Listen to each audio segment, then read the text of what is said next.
ঢাকা বিশ্ববিদ্যালয়ের নওয়াব আলী চৌধুরী সিনেট ভবনে স্বেচ্ছাসেবী সমাজ কল্যাণমূলক সংগঠন ধ্রুবতারা নিজস্ব উদ্যোগে অনুষ্ঠিত হলো দিনব্যাপী youth parliament to explore future Bangladesh through ICT শীর্ষক কর্মসূচি। দিনব্যাপী এই কর্মসূচিতে 3টি বিষয়ভিত্তিক অধিবেশন আলোচনা করেন দেশের প্রায় সব উপজেলা থেকে নির্বাচিত সব প্রতিনিধিরা। তারা সাম্প্রতিক সময়ের আলোচিত বিষয় সুন্দরবন ছাড়াও তিস্তা চুক্তি, বাল্যবিবাহ, নিরক্ষরতা, অটিজম, বেকারত্ব বিভিন্ন বিষয়ে যুব প্রতিনিধিরা সংসদের সদস্যদের ন্যায় অভিমত ব্যক্ত করেন। এ সকল যুব সংসদের প্রশ্নের উত্তর দিয়েছেন স্পিকার বৃন্দ। কর্মসূচির মূল স্পিকার ছিলেন জনাব শ্যাম সুন্দর শিকদার। এছাড়াও কর্মসূচিতে বিশিষ্টজনদের অংশগ্রহণে ভবিষ্যৎ বাংলাদেশ এবং তথ্য প্রযুক্তি নির্ভর জ্ঞানভিত্তিক সোনার বাংলা গড়ে তোলার প্রত্যয় ব্যক্ত করা হয়। একটা জিনিস হচ্ছে যে ধ্রুবতারা প্রায় 14 বছর কাজ করছে এবং আমাদের মূল যেটা স্বপ্ন সেটা হচ্ছে একটা মুক্তিযুদ্ধের চেতনার বাংলাদেশ গড়ে তোলা। এবং আমরা বিশ্বাস করি যে যদি আমাদের এই চেতনার বাংলাদেশ সত্যিকার অর্থে গড়তে হয় তাহলে এই তরুণরাই কিন্তু পরিবর্তনের হাতিয়ার। এবং আজকে আপনারা দেখেন যে সংসদে আমরা বসে আছি, যুব সংসদ, এখানে আমরা বাংলাদেশের প্রত্যেকটা উপজেলা থেকে ছেলে মেয়ে এসছে। ধ্রুবতারা যেটা চায় যে এই তরুণ জনগোষ্ঠীকে এক একজন উদ্যোক্তা হিসেবে গড়ে তোলা, মানুষ হিসেবে, প্রকৃত মানুষ হিসেবে তার যেন মানসিকতার পরিবর্তন হয়, একজন সংস্কৃতি মনা প্রগতিশীল মানুষ হিসেবে পরিণত হয়।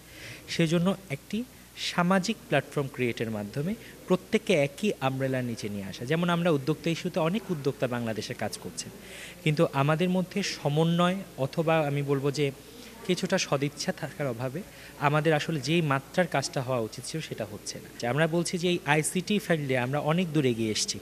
আমরা হাইটেক পার্ক করছি, আমরা ফ্রিল্যান্সার টু এন্টারপ্রেনিয়ার কর্মসূচি করেছি।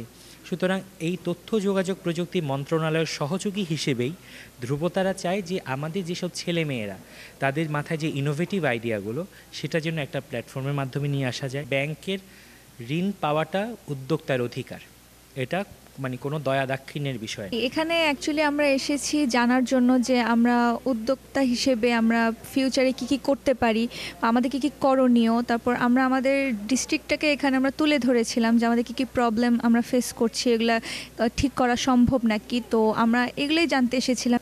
আজকে ট্রান্সপারেন্সি ইন্টারন্যাশনাল বাংলাদেশের সম্মানিত চেয়ারম্যান এসেছিলেন। আজকে বেলার রেজওয়ানা চৌধুরীকে কাছে পেয়ে আজকে বাগেরহাটের ছেলে আমি আজকে আমার সুন্দরবন ইস্যুটা নিয়ে অয়েল ট্যাঙ্কার ডুবির কারণে আমাদের ওয়ার্ল্ড হেরিটেজ সাইটটা আজকে ধ্বংসের মুখে, প্লাস সেখানে রামপাল বিদ্যুৎ কেন্দ্র নিয়ে এইটা নিয়ে পরিবেশবাদীদের যে পরিকল্পনা সেই সম্পর্কে বিস্তারিত যে আলাপনটা হয়েছে, যার মাধ্যমে আমার এলাকার মানুষ উপকৃত হবে।